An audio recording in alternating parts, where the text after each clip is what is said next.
Lumipas ang mga araw at nagkita sina Teiko at Yamato para manood ng pelikula at niyaya ng dalawa si Sunakawa, pero sinabi nito na wala raw siyang dalang pera kaya inilibre na lang sila ni Teiko at naglakad na sila papunta sa sinehan, pero nang makarating doon ay nakatulog lang naman si Teiko. Nang matapos sa panonood ay tinanong ni Teiko kung anong masasabi ni Sunakawa sa pelikula, hindi rin alam ni Yamato ang kwento dahil nakatitig lang ito kay Teiko. Sinabi na lang ni Sunakawa na maganda ang kwento pero iba ang ending yun kesa sa nasa libro. Sunod silang sumakay sa isang skyride kung saan tanaw nila ang magagandang kabundukan at sinisigurado nila na nag-enjoy si Sunakawa na ikinatuwa ng dalawa. Maya-maya pa ay pinaupo na ni Teiko si Sunakawa para magpahinga at doon ay sinurpresa nila ito ng isang cake dahil kaarawan ni Sunakawa ngayon. Nakalimutan na ni Sunakawa na kaarawan niya ngayon kaya hindi alam ni Sunakawa kung paano siya magre-react dahil hindi niya inaakalang mangyayari yon. Pero tumunghay siya at sinabing masaya siya at nagpasalamat sa dalawa. Binigyan ni Teiko ng regalo na blanket ang kaibigan nito dahil lamigin ito at kabaliktade naman iyon ni Teiko na banasin kaya lagi nitong itinatapat sa bintana ang paa niya dahil hindi siya makatulog. Sinubukan ni Sunakawa ang regalo ni Teiko at nagpasalamat. Nang sumunod na araw habang nasa trabaho ay binisita siya ni Yamato at Sunakawa.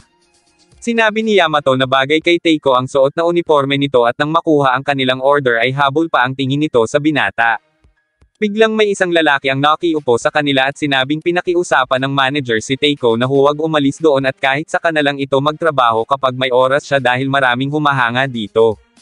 Inakala ng lalaki na si Sunakawa si Teiko kaya sinabi nito na hindi na nga siya magtataka dahil gwapo ito, nang biglang dumating si Teiko at nagpakilala na ikinagulat naman ng lalaki at hindi ito makapaniwala. Tinanong ito ni Teiko kung anong pakay nito, ipinakita naman nito ang kanyang ID, siya si Oda ng Osaki University. Sinabi ni Sunakawa na sa Osaki rin pumapasok ang ate niya, nang bigla itong dumating doon at hinila palabas si Oda at bago umalis ay humingi ng tawad si Ai. Sa labas ay kinausap ni Ai si Oda na may gusto sa kanya kaya ito bumisita doon at nais nitong makita si Teiko na gusto naman ni Ai.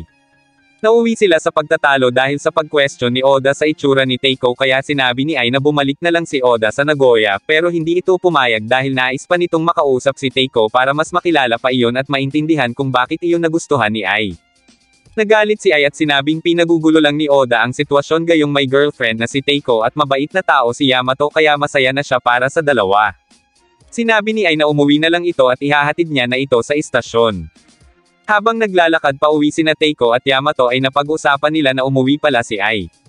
Sinabi ni Yamato na nagpapasalamat siya kay Ai dahil binigyan siya nito ng payo tungkol sa mga bagay-bagay kaya naisip nitong ipagawa ng cake. Pagkatapos ay napaisip sila kung sino ba si Oda. Nang makauwi si Sunakawa sa bahay ay tinanong niya si Ai kung nakauwi na ba ang lalaki kanina, pagkatapos ay tinanong naman siya nito kung gaano nakatagal nagtatrabaho doon si Teiko.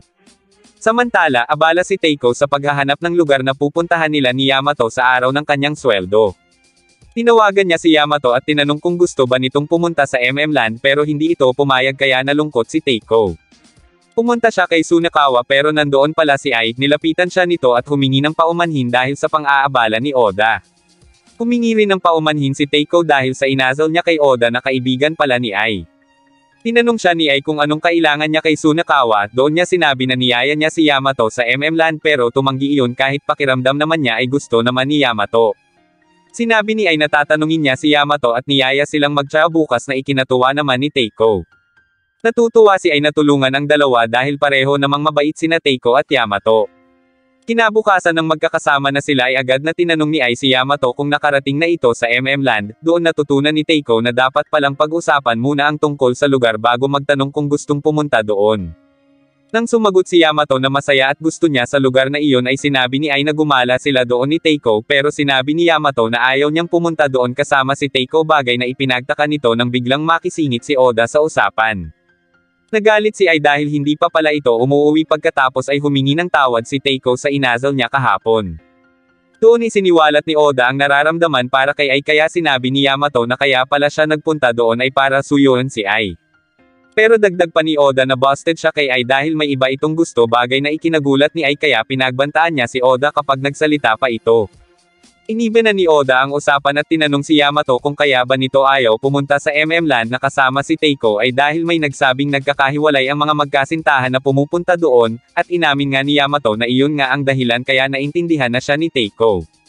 Ayaw ni Yamato na magkahiwalay sila ni Teiko kaya sinabi ni Oda na silang lahat na lang ang pumunta doon na ikinatuwa naman nina Yamato at Teiko habang natigilan naman si Ai.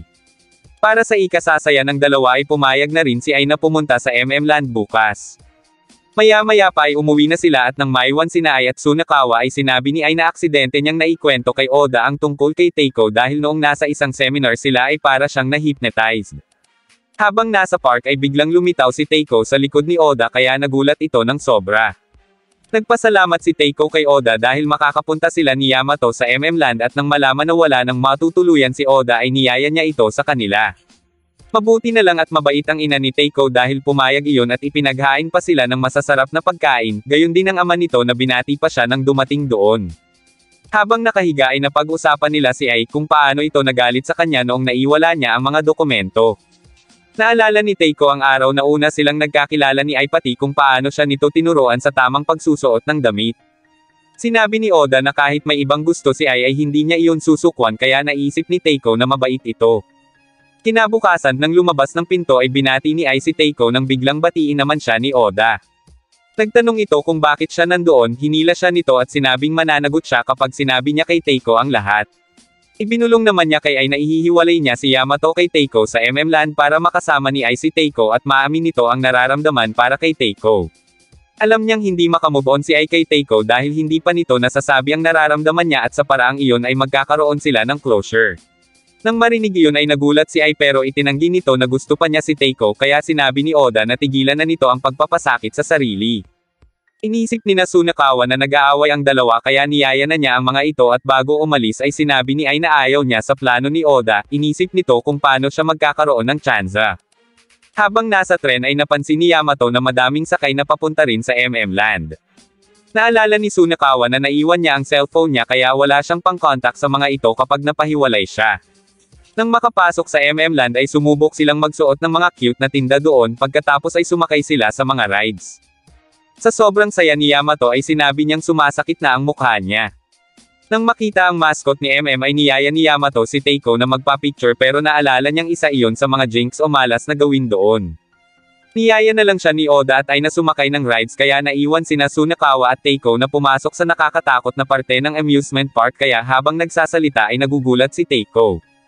Tinanong niya si Sunakawa tungkol sa malas sa pagpunta ng mga magkasintahan sa Land pero sinabi ni Sunakawa na sabi lang naman ang mga iyon at nasa tao pa rin kung bakit hindi magtatagal ang relasyon. Nang muling magkasama ay niyaya ni Oda si Teiko na bumili ng makakain nila bagay na ikinainis ni Ai.